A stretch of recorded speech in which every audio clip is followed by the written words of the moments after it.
All right, welcome. I'm Ed Gardner. I'm the designer of Dark Horizons Universe Battlegrounds, based on the X10 combat system. And what I thought we'd do today is go ahead and do a quick how to play, go over the basic rules, and let folks ask questions in the comments.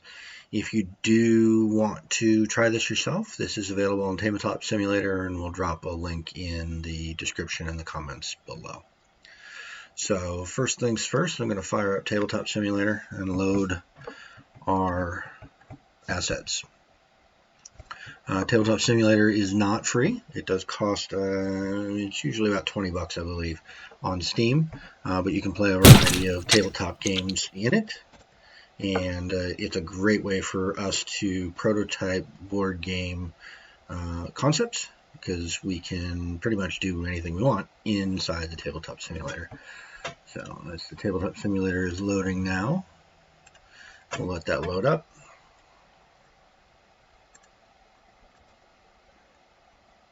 We'll create a single player game. We will select the Dark Horizons Universe Battlegrounds Alpha and load the assets. I'll give you a quick tour of what's in our version, our Tabletop Simulator assets here. If you zoom, oh, it's still loading. One moment, please. There it goes. It does take a second for load. There are a fair number of models and tokens and maps in here. We've gone ahead and included the two maps from our quick start, our scenario quick start guide. The map that's showing up on the screen now is the one that's used for the elimination game mode, which you can think of as a death match. The map over here is the map that we use for our what we call capture the core, which is a lot like capture the flag, except for it's one-sided. One team is trying to capture an objective and the other team is trying to stop them. So here in our Tabletop Simulator, we have all of our rules. PDFs of the most recent version of the rules. We also have some solo rules, which we won't be going over today. We've got our scenario guide, which has got the 4 beginner scenarios that walk you through in more complicated fashions the way the rules work. The first one is a 1v1 elimination game between a couple of drone mechs. The second one is a team game of 3v3, and then we introduce some of the other units in the game. In the game, we have a number of units. We've got 2 factions, the Eastern Confederation, and these are their drones over here.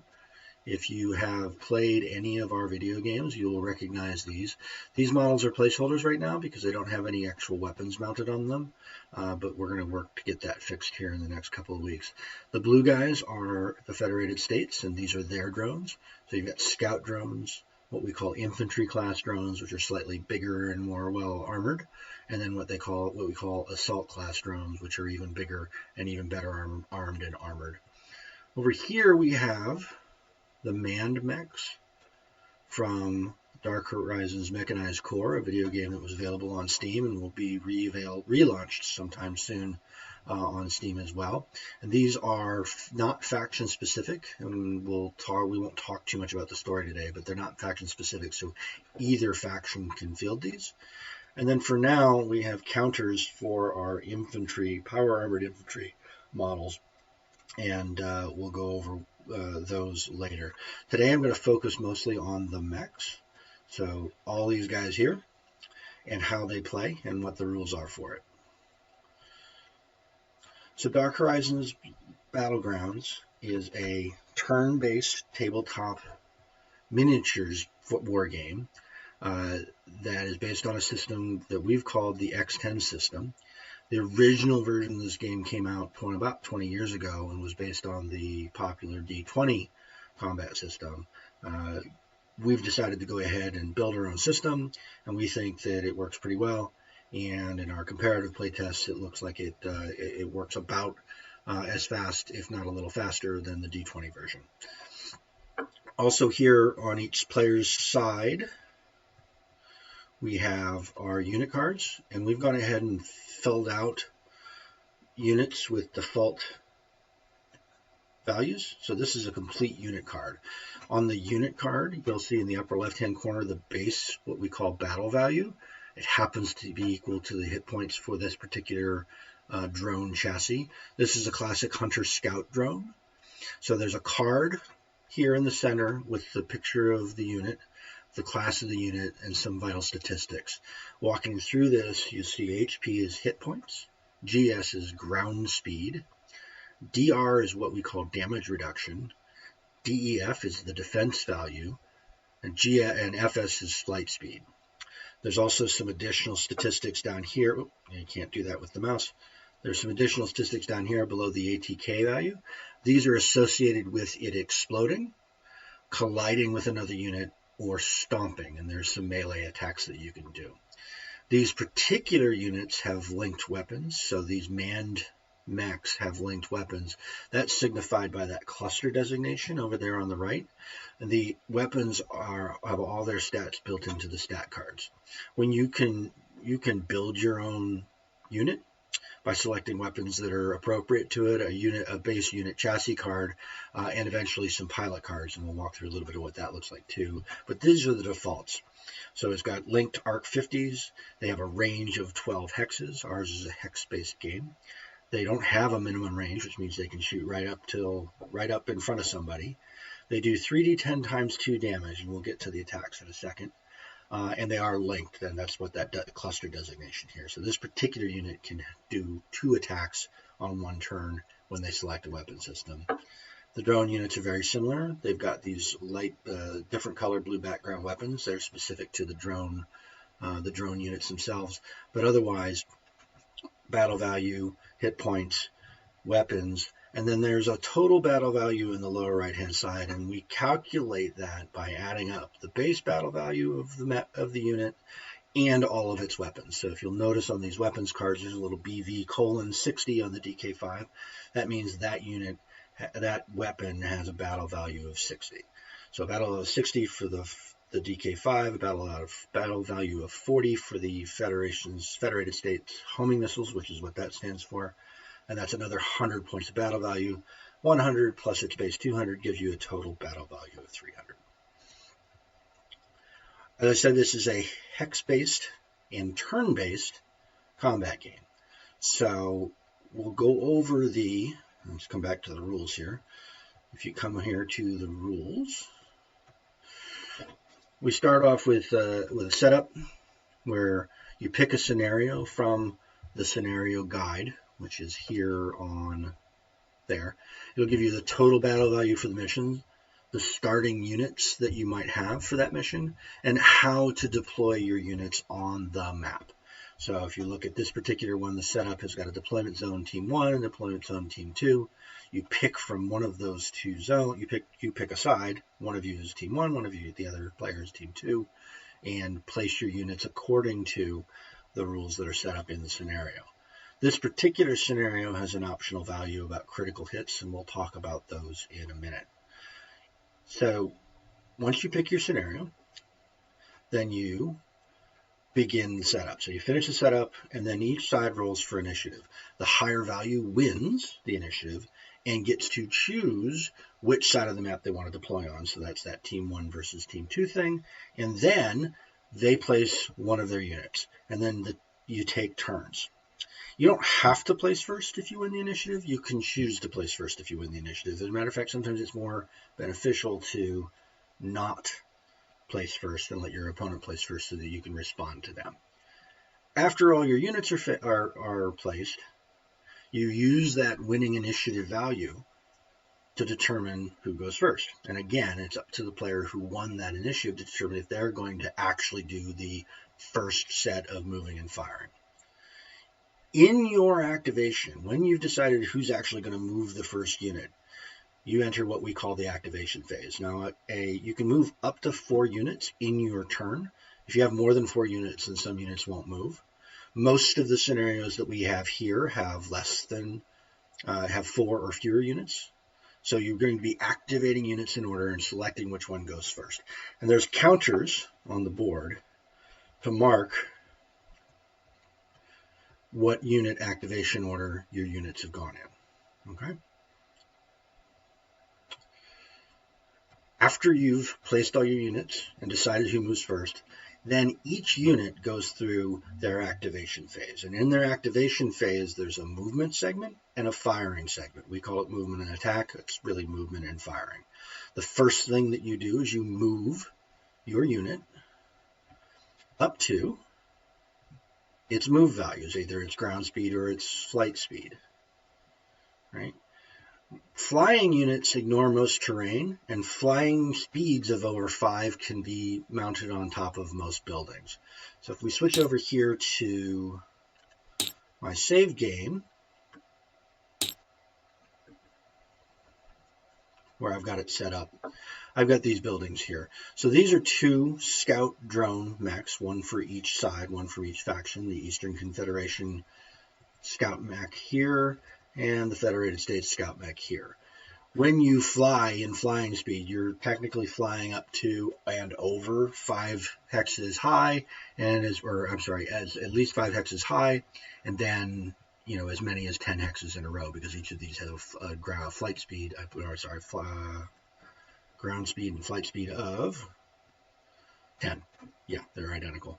So he can move 10 hexes, and he can ignore obstacles, and he can get up on top of buildings. And that's the advantage to those small drone mechs. So you move up to 10 hexes, and then you determine if you can shoot. And in the shooting phase, you have weapons on your mech. This one has a plasma weapon and a missile weapon. Missile weapons are... Missile weapons usually have a bonus to hit. So if you look here where it says on the FSHM, those are the Federated States homing missiles, they've got a range of 17, so they can reach across most of the map. They have a minimum range of 3, which means you can't shoot your missiles at something less than 3 hexes from you. And they do 40-10 damage.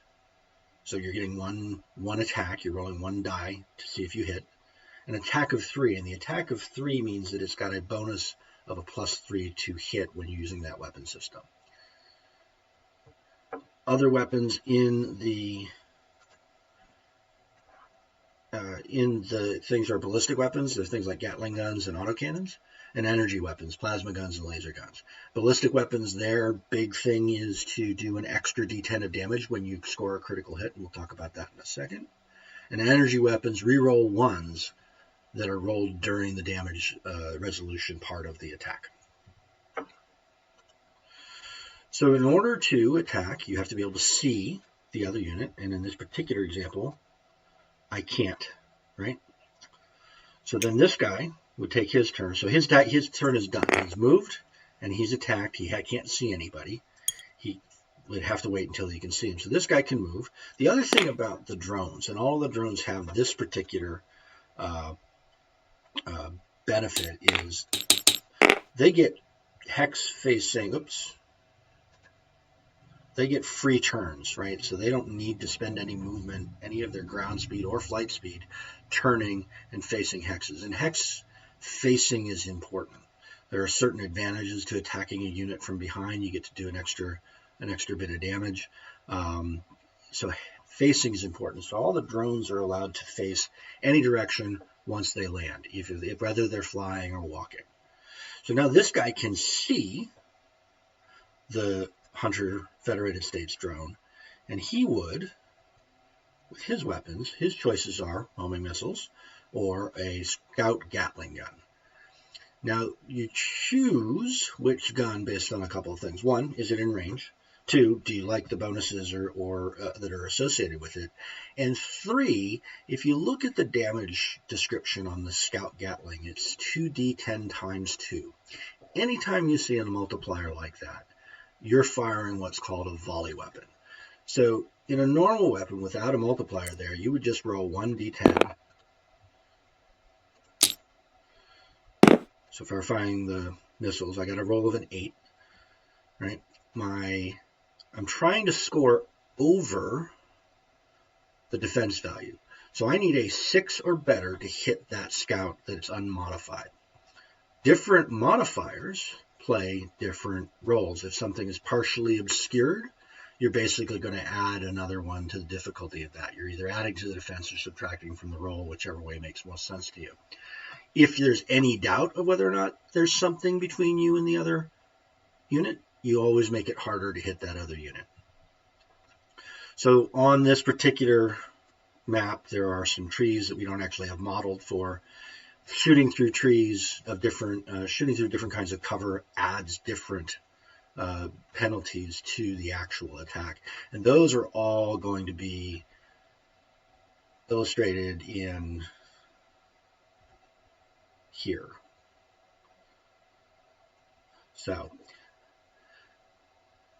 if you have trees in the way, it's going to make it harder to hit. If you've got a building in the way, it's going to make it harder to hit. If you've got other units in the way, it's going to make it harder to hit. Basically, anything in the way, anything at all, adds at least a +1 to the defense of the target, or if you like thinking about it the other way, a -1 to the attack roll. So this 8 would hit. Other things that make units harder or easier to hit is how fast they moved. I actually don't remember how far I moved, but if you move over 5 hexes, your attacks, I'm going to flip this, are harder, but your defense is better because you moved fast. But that makes it harder and easier. It makes it harder for you to attack because you moved really fast, so that's the mecha's moving around, but harder for you to be hit because you went really fast. This guy, I think, only went about 4 hexes, so he doesn't have any penalties, but he would get a correlative penalty if he'd moved over 5 hexes. So now there's nothing in the way. He's got a +1 to his defense, so you really need a 7 or better to hit. If I remember correctly, we rolled an 8, and that would hit. Now, if I were using the Scout Gatling, that's a volley weapon, and a volley weapon takes the number of dice equal to the multiplier on the damage, so 2. And what you do is you roll 2 dice.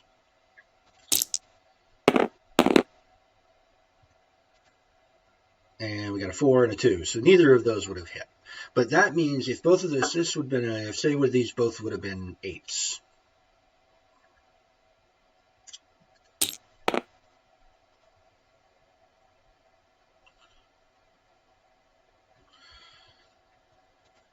Actually, say one's an 8 and one's a 4. One of the volleys hit, in which case you then roll damage, and you guessed it, 2d10. If both had hit, you would roll damage separately. In a volley like that, if I were to get a 10, that's what we would call a critical hit.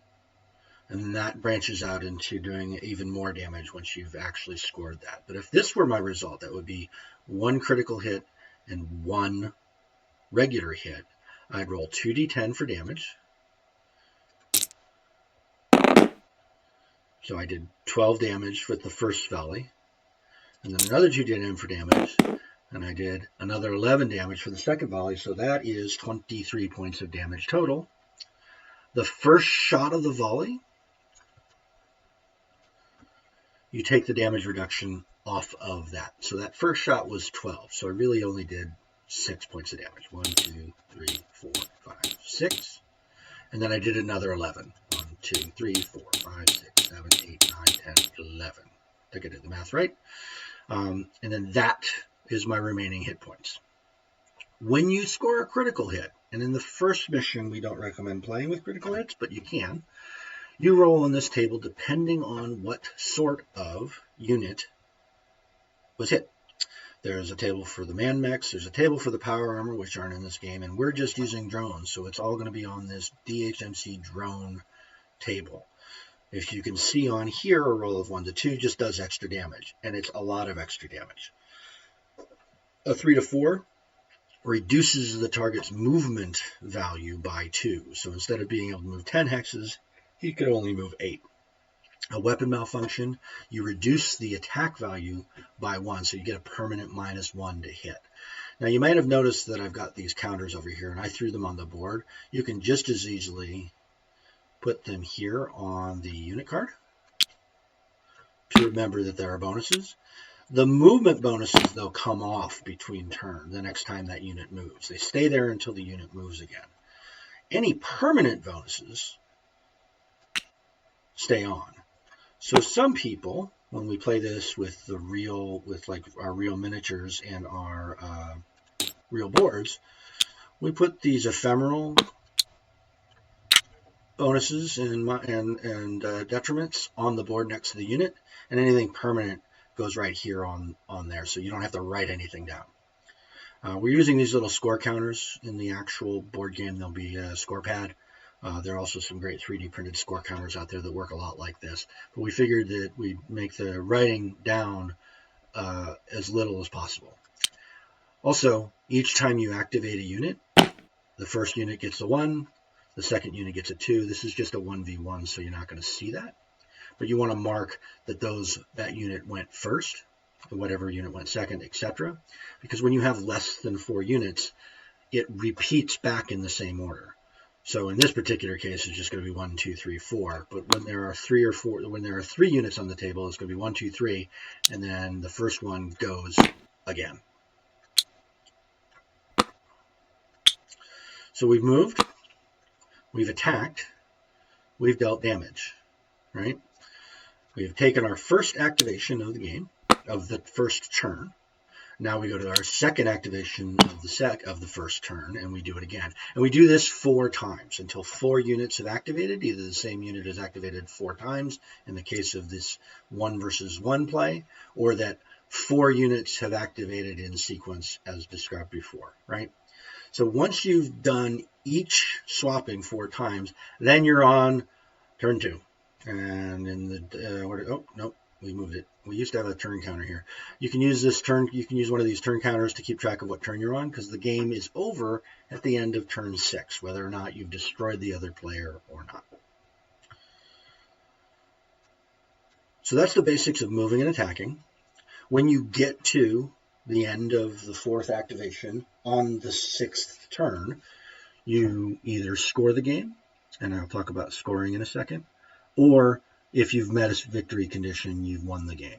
They're also possible in certain objective-based games to win before the end of turn 6, or if you destroy the other player at the end of any one turn, then the game is already over, right? There's nobody else to play. So elimination games are try to kill each other and do the most damage. Capture the core games are try to get your the unit that's supposed to be capturing the core is supposed to get it from the location where it's currently sitting back to some exfiltration point. Like I said, we've got both of the basic maps in here from this scenario guide.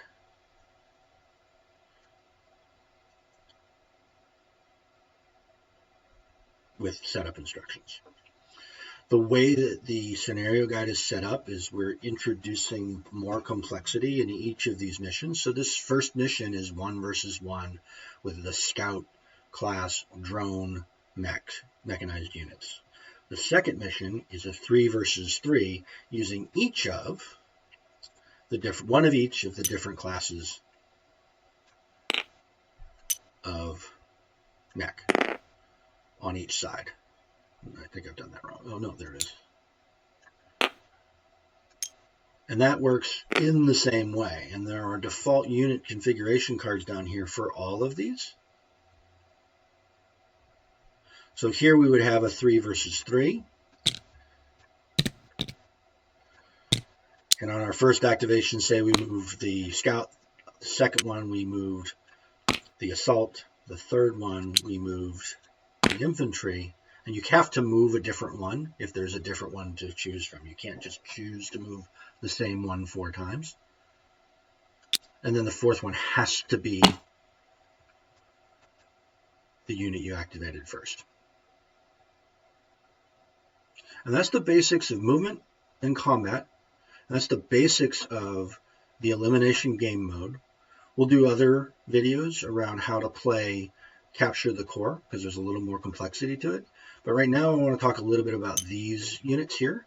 These are the manned mechanized units. The manned mechanized units work a little bit differently. You don't play with the manned mechanized units until after you've had 2 games of the drones, if you're following our scenario guide. But once you do play with the manned mechanized units, then you've got a couple more rules to worry about. So that one is, I believe, the Abolisher. Abolisher is the biggest unit in the game. Total battle value of 1,090 points with its default configuration. It's got 650 hit points. It's slower and can only fly a little bit. It can't get on top of buildings because its flight speed is less than 5, but it can use its jump jets to get over small obstacles. So sometimes that might be beneficial to, instead of paying a penalty as you're walking through the woods, which you do, you'd pay a penalty to walk through the woods. Basically everything's a penalty of 1. You walk through woods, it's a penalty of 1. There is some notion of heavy woods. We don't have any maps with heavy woods on them. That would be a penalty of 2. So instead of being able to move 5 hexes, you can only move 3. In addition to that, the man mechs have a couple other rules. They can turn, their first hex facing change is free, but any hex facing change beyond that first one uses speed value. So if you're walking at ground speed of 5 and you want to walk forward, so my first one is free. Actually, let me reset that back. My first one is free, so I go 1, 2, but I really want to turn to face, maybe I want to turn around. No, wrong way. First one's free, second one costs 1. So I've gone 1, 2, 3 hexes, but I've also spent 1 of my speed, so I have to use the total of 4 speed, so I could really only end up here. I could only walk 1 more. So to turn completely around, it's going to cost you 2 of your movement speed. So with a flight speed of 10 with these little guys over here, can I see that? Yeah, you can. Yeah, it doesn't really do it very well. He doesn't have to pay for turns because he's a drone. But when he's these big guys, they have to pay for their turns after that first facing change. Additionally, the man mechs have 1, bigger weapons, usually, and linked weapons. So another thing to keep in mind with the man mechs is they can basically fire twice. If they have linked weapons, as in these DK50 plasma guns, they're linked, damage 3d10 times 3. Each of those weapons fires a volley of 3 shots. So you end up rolling a lot of dice. So for your first shot, if you were firing those plasma guns, you'd roll that. You might get a hit depending on what you were shooting at. These are all, that's a 1. 1's automatically miss. 10's automatically hit in addition to being a critical hit. That's a 6. It wouldn't have hit my scout mech if I was aiming at that, and that's a 2. So all 3 of that first volley would have missed.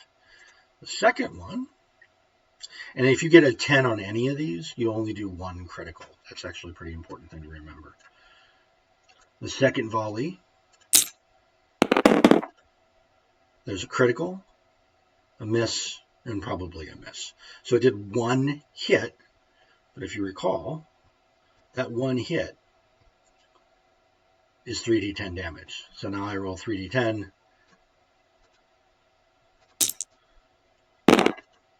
I add up the values. It didn't do a lot of damage. It only did 6 points of damage. Depending on the unit I was shooting at, that might not have even done any damage because of the damage reduction. Because if you recall, the damage reduction on here is 5. So if I had shot that assault drone with my DK5s, I missed like 5 times and only did 6 points of damage. That 6 points of damage was absorbed by the armor and did no real damage. You really want to make sure that you hit more than once, especially with those larger weapons. When they hit, as you can see, they do an awful lot of damage. They can do, if everything were 10s, they could do quite a bit of damage. That's 3d10 3 times. That's 90 points of damage maximum per weapon, and you're doing it twice. So that's a lot of potential damage. And again, you pick the weapon depending on what your target is. If you rolled criticals, you get to do extra damage. You also get an extra D10 if it's ballistics, a ballistic weapon like the Gatling gun, an extra D10 of damage on the critical hits. So instead of 3D10 of extra damage, it's 4. If there are energy weapons, you can re-roll 1s during damage. So actually, in that particular example, there's at least 1 here. So I'd re-roll that 1. And it's a 4. So that did 10 points of damage. So that would have still been completely absorbed by the armor of that particular mech, this guy. But you can see how that can add up.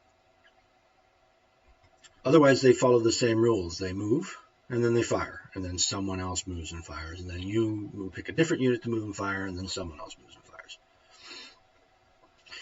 The next time this unit moves, these temporary things come off, and if he only moves under 5 hexes, then he doesn't get any bonuses. One more thing about those moves, and there's a reason that these have got 2 sides here. If you stand completely still, you're easier to hit, but you can hit other people more easily. That stacks up to plus and minus 2. So if you stand still for 2 turns, you're even easier to hit, but it's even easier for you to shoot. And you can use the +1, -1 counters, or you can use the number, the 2s here. So that's movement and firing for drones. It's movement and firing for man mechs.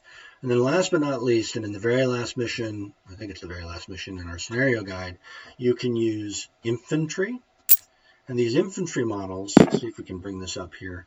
The infantry models are, once again, a little different. They're probably the hardest to use. They move very slowly, according on the map. They can only move, this particular one can only move 3 hexes per turn. You get 3 models. That's what these 3 cards here represent, that's a unit of infantry. 3 models. They can occupy the same hex, although that's not necessarily a good idea. And during their movement, they have to remain within 2 hexes of each other. So you will have infantry, infantry, infantry, and on their turn, you can move them all together, or you can move them slightly differently, but they have to stay within 2 hexes of each other. So if you didn't want to move them all at the same time, this would be a legal distribution of units for the infantry. Much like the man mechs, you basically get 3 attacks. So these guys have swords, which are melee weapons, and we haven't talked about melee combat yet, and machine guns that are ranged weapons. And the machine guns do 2d10 damage, but there's 3 of them, so you're basically making 3 attack rolls, and each unit is an independent unit, but you're basically making 3 attack rolls. So you'd roll 3d10, any hits are registered as hits, any criticals, each of the criticals is registered as a critical, rather than in the volley, you only get 1 for the volley. So it's not a volley, it's 3 separate models shooting at the same time, but each of them gets a bonus to a possibility to critical. So these guys that's why their battle value is so high comparatively.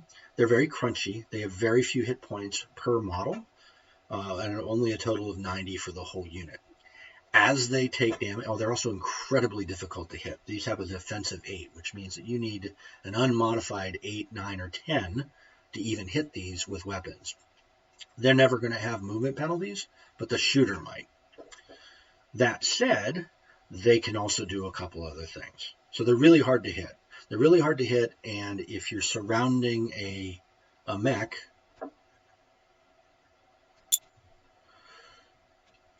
the mech can only pick one target, right? So if I'm behind here,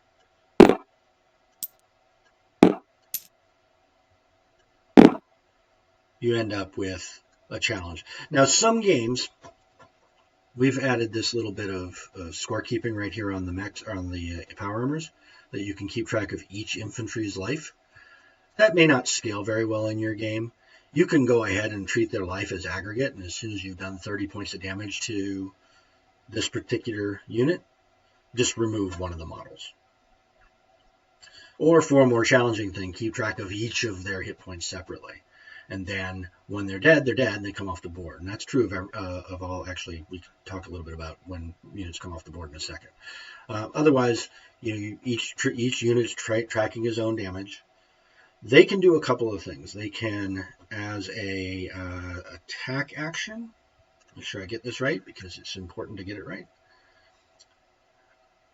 They can make what we call a grappling attack, which will let them also mount a larger unit, so they can get on and take a ride. Since they move so slowly, sometimes that's useful. Dismounting is free, so when they get to where they're going, they can just dismount. But mounting takes an attack action. So if you're at the beginning of the game and you want to get your infantry across the board, they can use their attack action after they move to mount one of the larger vehicles.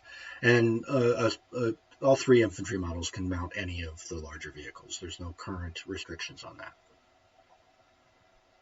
And then they can move along with the mech.